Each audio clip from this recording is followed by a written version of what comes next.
Listen.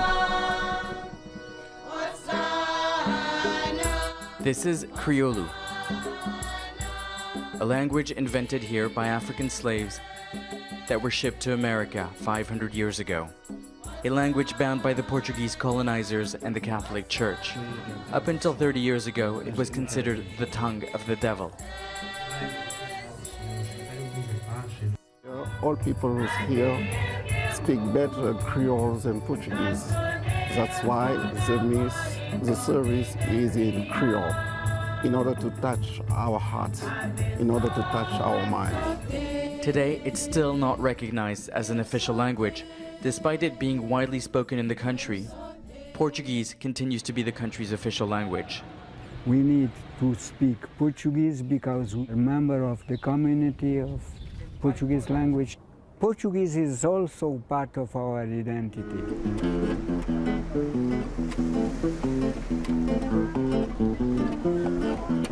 The Portuguese who discovered these islands turned them into a transit point where African slaves were shipped off to the Americas. Crioulo was a language invented by these slaves who had different dialects but needed to communicate with one another, creating a language the Portuguese couldn't understand.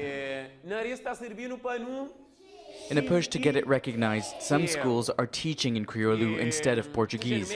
Teachers here believe children learn better in their native tongue, especially when it comes to complex subjects like maths and physics. To do so, Cape Verdeans are developing the language, compiling new words. They've even created an English to Crioulo dictionary. This is part of a greater trend in Africa, where dialects spoken before the colonization are now put into writing to keep their native tongues alive. This former education minister fears the students' education will suffer. He believes Portuguese has a richer vocabulary and is better adapted to communicating in an interconnected world, an opinion shared by many officials on the islands.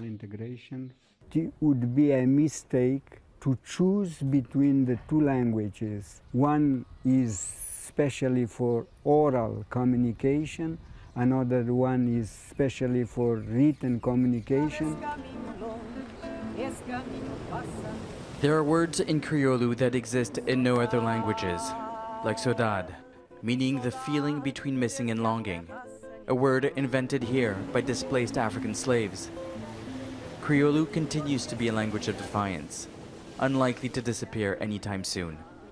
Nicholas Hawk, Al Jazeera, Praia.